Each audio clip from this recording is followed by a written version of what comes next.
Bonjour et bienvenue dans ce nouveau numéro de Glorieuse Destinée. Vous vous trouvez au bon endroit car cet espace est consacré à l'approfondissement des Saintes Écritures. Dieu désire que nous grandissions dans la connaissance de la parole de Dieu et celle de Jésus-Christ.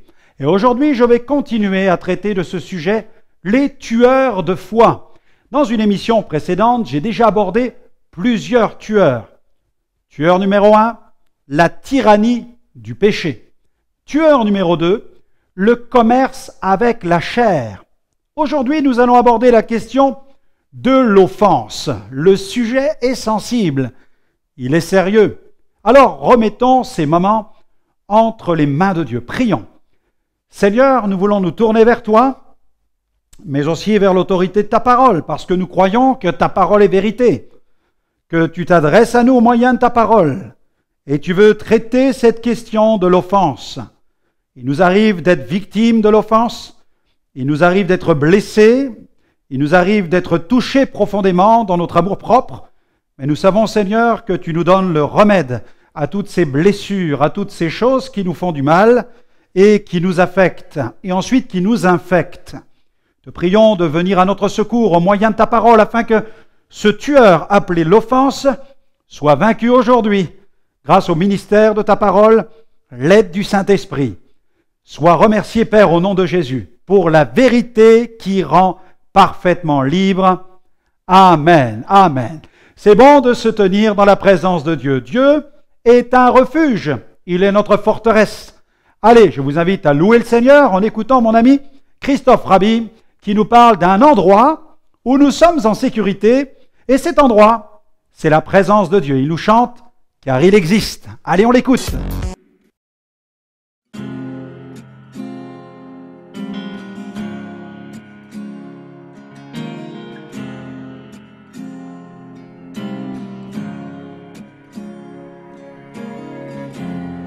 Au fond de mes détresses,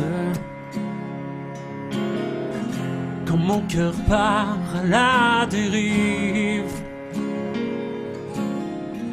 qu'il me rappelle toutes mes faiblesses, tu me rappelles qui je suis.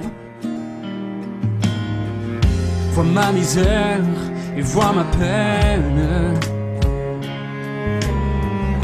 l'obscurité de mes pensées,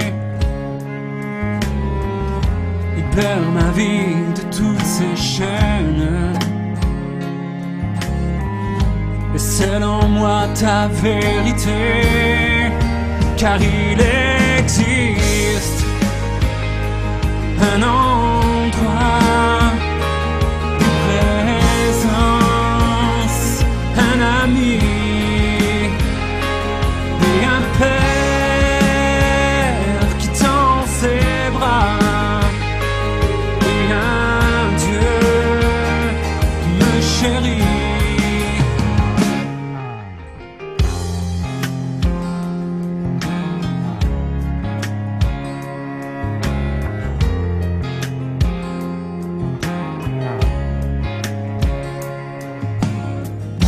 Quand la lumière vient à briller, mes yeux ne voient plus que toi, Jésus mon roi. Je suis bien à te contempler.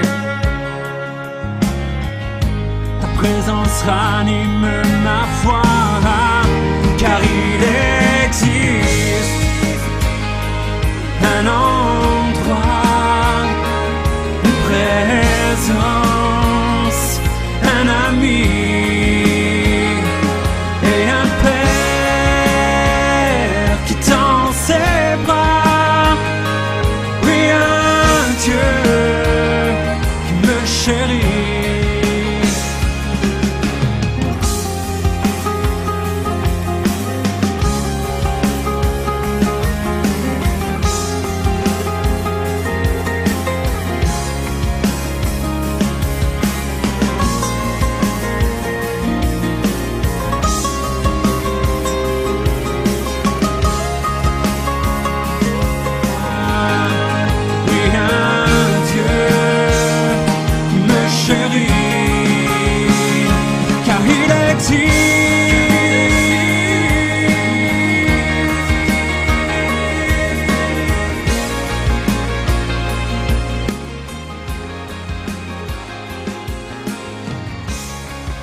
Merci à Christophe pour ce merveilleux chant qui nous invite à nous tenir dans la présence de Dieu, dans son intimité, pour connaître, expérimenter la guérison. Continuons et voyons ce tueur numéro 3 appelé l'offense.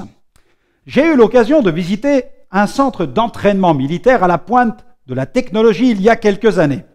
La vocation de ce centre consiste à mettre sur pied des conflits fictifs gérés à partir d'ordinateurs. Et ainsi, des généraux français et étrangers se retrouvent derrière des ordinateurs et s'affrontent virtuellement. À la fin de l'exercice, c'est l'heure des bilans, on compte les pertes humaines, mais aussi les pertes en matériel. Et bien que ce concept soit très moderne, la guerre reste néanmoins virtuelle. Cependant, sur le plan spirituel, ne pensez pas que la guerre soit fictive ou virtuelle. L'ennemi ne joue pas avec nous comme on joue à la bataille navale. Le diable ne tire pas avec des balles en caoutchouc, mais il tire avec des balles réelles. Le combat est un véritable combat spirituel. Attention, le diable ne nous enverra pas des tomates ou des tartes à la crème. L'un de ses plus gros calibres s'appelle l'offense. L'offense est un tueur de foi. Regardez ce que Jésus a déclaré. Parlant du diable, parlant du malin, dans Jean chapitre 10, verset 10, Jésus déclare ceci. « Le voleur ne vient que pour dérober, égorger et détruire. Moi je suis venu, afin que les brebis aient la vie et qu'elle l'ait en abondance.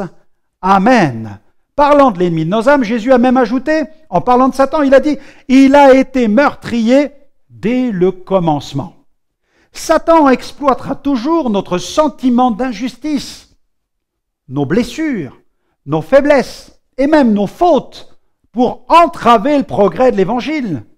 La seule condition pour que l'Évangile gagne, c'est que la justice de Dieu triomphe de l'injustice. Et le pardon fait partie intégrante de cette justice divine. Lorsque nous ne pardonnons pas, le diable s'amuse avec nous. Mais lorsque nous pardonnons sincèrement, il n'a plus rien à se mettre sous la dent. Regardez ce que la parole de Dieu déclare. Nous allons le voir dans quelques instants. Et ici, quelqu'un a dit, pardonner. Pardonner, c'est renoncer au droit de faire du mal à quelqu'un qui nous a fait du mal. C'est éviter les frais de la colère, les dépenses de la haine. Pour nous, eh bien, il nous faut revenir à la parole. Pour nous neutraliser, Satan n'a pas besoin de nous dire que nous sommes mauvais, que nous sommes imparfaits, que nous ne prions pas assez ou que nous ne connaissons pas suffisamment la Bible. Non, il lui suffit tout simplement d'utiliser cette arme meurtrière qui touche en plein cœur l'offense. Dès qu'il voit que nous sommes victimes de paroles blessantes, de calomnies, alors il nous vise de telle manière que nous sommes dans sa ligne de mire. Et tel un sniper, il tient sa victime dans la ligne de mire et au moment opportun, il tire, et c'est sans aucun état d'âme qu'il va vider son chargeur. Il sait que l'offense est une arme particulièrement efficace. Il peut tout exploiter, nos blessures les plus intimes, nos traumatismes les plus secrets. Il ne fera aucun cadeau pour lui, pas de sentiment.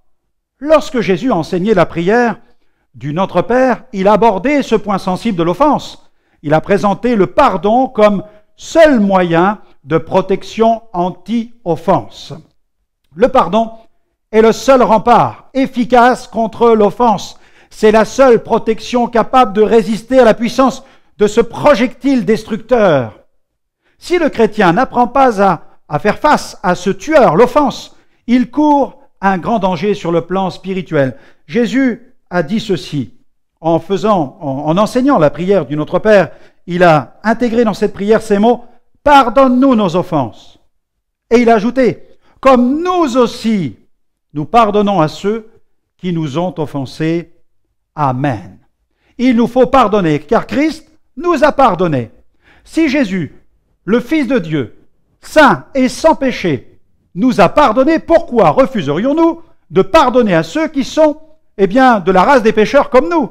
Sur la croix, Jésus a dit « Père, pardonne-leur, car ils ne savent ce qu'ils font. » Et la Bible nous dit qu'ils se partagèrent ensuite ses vêtements en tirant au sort. Jésus a pardonné alors qu'il était à l'agonie.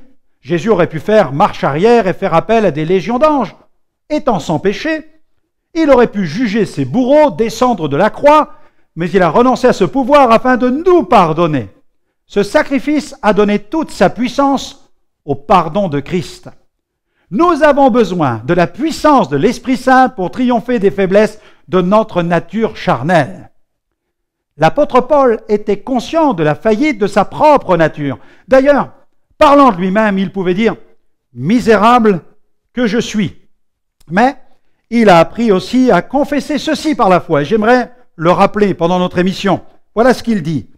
Dans Romains chapitre 8, verset 1er, il dit « Il n'y a donc maintenant, aucune condamnation pour ceux qui sont en Jésus-Christ. En effet, la loi de l'Esprit de vie en Jésus-Christ m'a affranchi de la loi du péché et de la mort. Amen. Amen. » La vie en Christ place l'enfant de Dieu sous un nouveau régime, celui de l'Esprit de vie. Ce régime tient compte de l'affranchissement total accordé en Jésus-Christ quant à la loi du péché et de la mort. Ce régime place l'enfant de Dieu dans le Christ.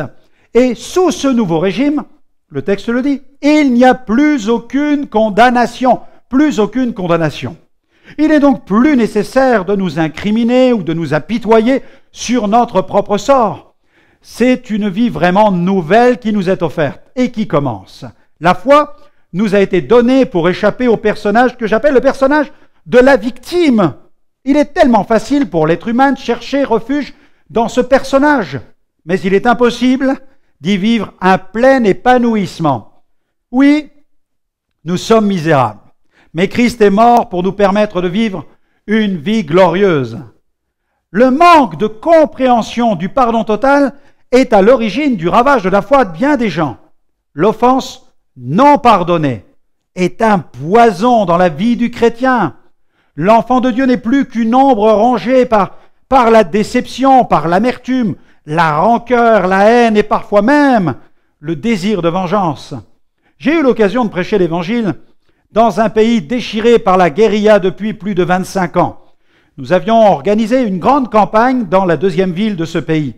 Et un soir, au cours de cette campagne d'évangélisation, quelqu'un frappe à la porte de ma chambre et là j'ouvre. Devant moi, il se tenait un homme accompagné par 2 pasteurs. Ces pasteurs étaient engagés dans la campagne et cet homme voulait absolument me parler. Alors quelle ne fut pas ma surprise lorsque j'ai appris que cet homme était le bras droit du chef de l'armée irrégulière de ce pays.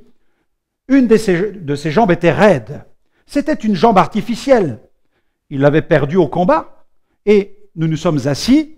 Cet homme a commencé à me raconter sa vie, une histoire dramatique. Il n'était qu'un enfant lorsque les forces gouvernementales sont arrivées dans son école. Plusieurs camions remplis de soldats en armes encerclèrent cette petite école de campagne. Les soldats ont pénétré dans les classes, ont rassemblé les enfants au milieu de la cour. Ils ont séparé les garçons d'avec les filles et là, sous leurs yeux, ils ont massacré les fillettes. Pourquoi un acte aussi odieux, aussi abominable? Eh bien, la raison était la suivante. L'épuration ethnique. En éliminant les filles, ce gouvernement désirait éradiquer cette ethnie. Et en écoutant cette histoire, j'avais l'impression de pénétrer dans un autre monde, un monde infernal, un enfer. Cet homme était là, devant moi, son visage ressemblait à celui d'un enfant, et pourtant, cet homme était dangereux. Son enfance lui avait été volée, toutes ces petites filles innocentes massacrées sous ses yeux. Le traumatisme était trop profond. Seul un miracle de Dieu pouvait changer le cœur vengeur de ce jeune homme.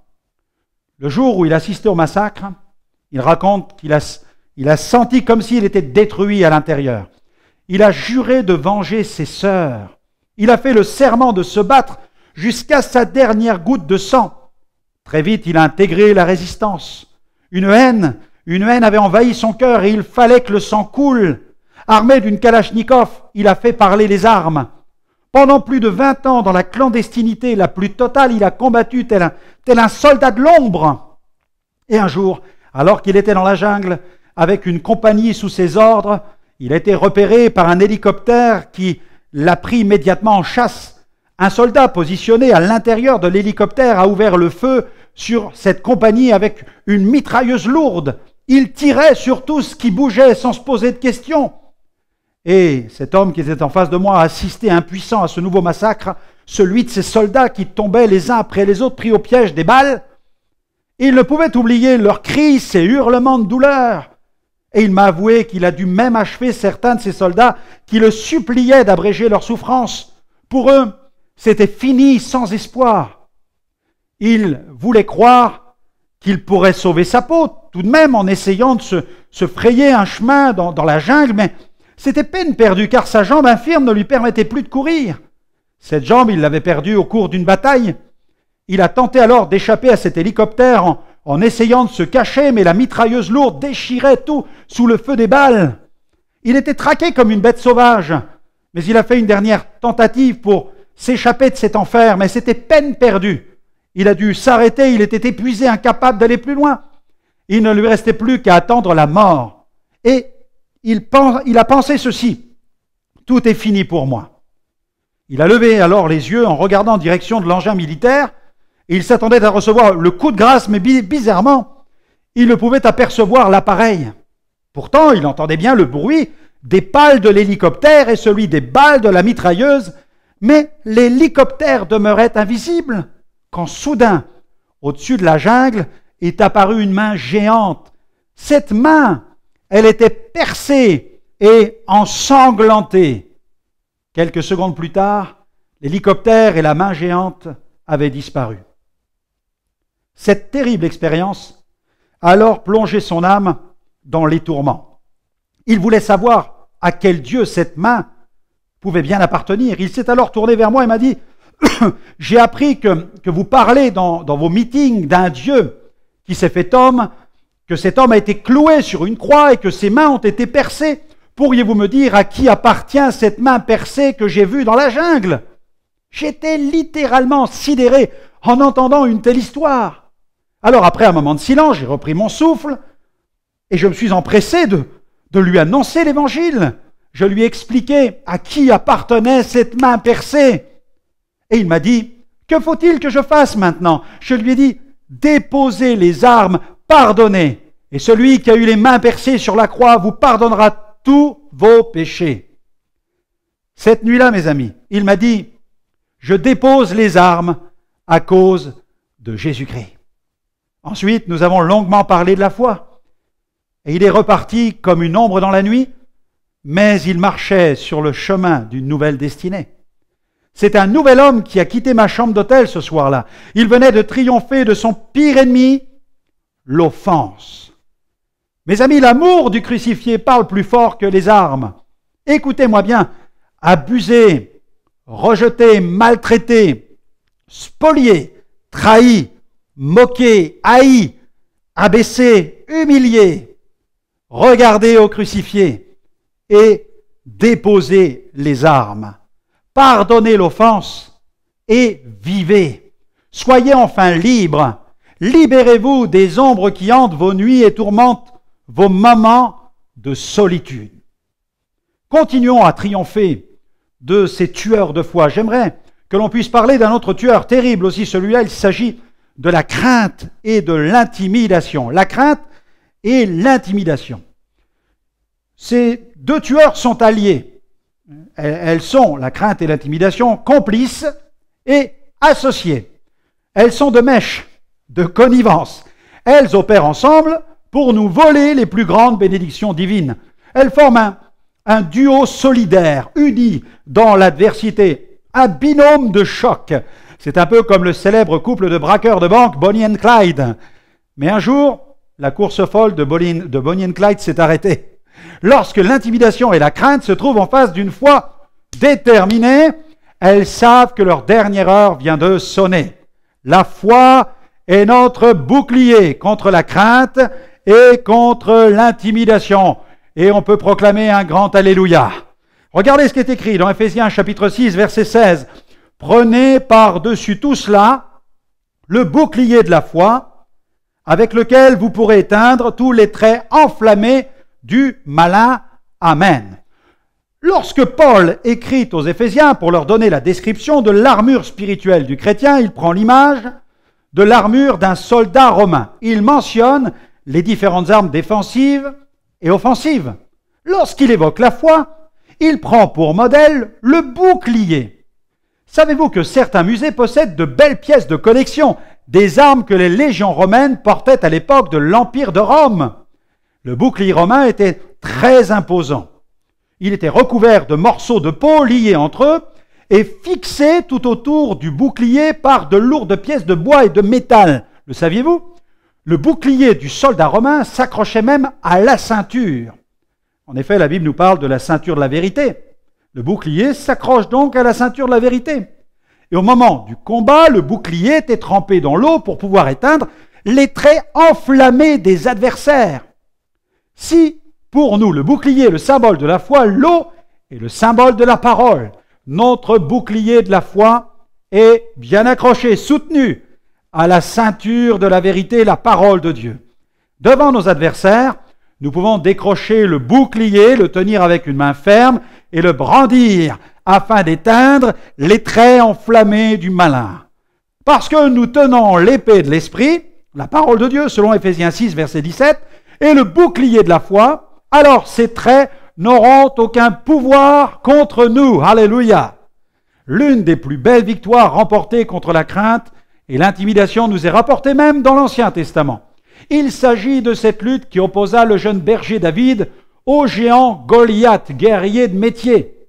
Goliath était vulgaire, insultant, arrogant, il était cruel, bestial, primaire.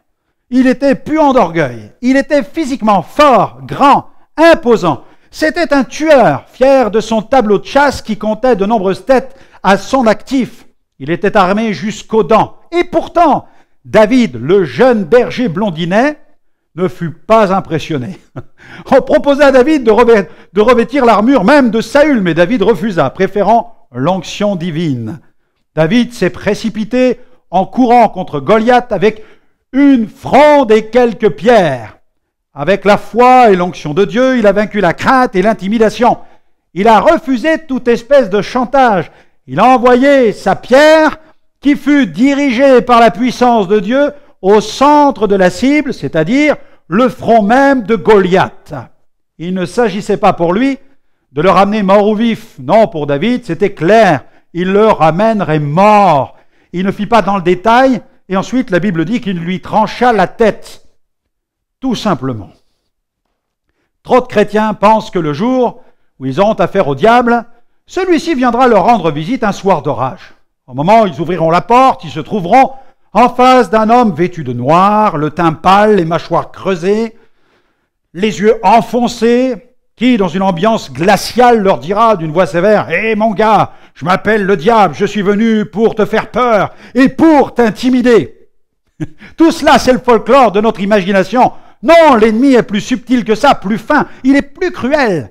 L'ennemi est capable de se servir d'un père, d'une mère, d'un frère, d'un mari, d'une épouse, d'un patron, d'un collègue pour vous détruire. Il arme certaines personnes avec des paroles de malédiction, des paroles humiliantes, des paroles dégradantes, des paroles obscènes. Mais le harcèlement, les sortilèges, les insultes, les menaces, les regards menaçants, mes amis, sont sans force lorsque nous brandissons le bouclier de la foi. Surtout, tenez bien serré votre bouclier, car l'ennemi videra sans sourciller son chargeur sur vous. Il ne connaît ni pitié, ni trêve, ni cessez-le-feu. Les paroles négatives, les paroles de découragement, les paroles de doute vous seront envoyées dans un seul but, saper votre morale, vous tenir éloigné le plus possible des bénédictions divines qui vous sont réservées. L'ennemi veut vous faire habiter la cave ou la cabane de jardin, quand Dieu veut pour vous un beau palais. Satan mettra tout en œuvre pour que vous vous contentiez de la médiocrité. Ces paroles ont pour objectif de plomber votre foi, la paralyser, la neutraliser.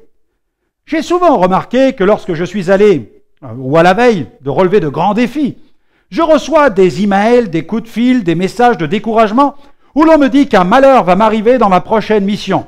Dieu l'a montré, je dois renoncer, même mon avion va s'écraser. Comme je suis en première ligne, je pense que si Dieu doit me dire quelque chose, il me le dira lui-même. Ne suis-je pas le premier concerné?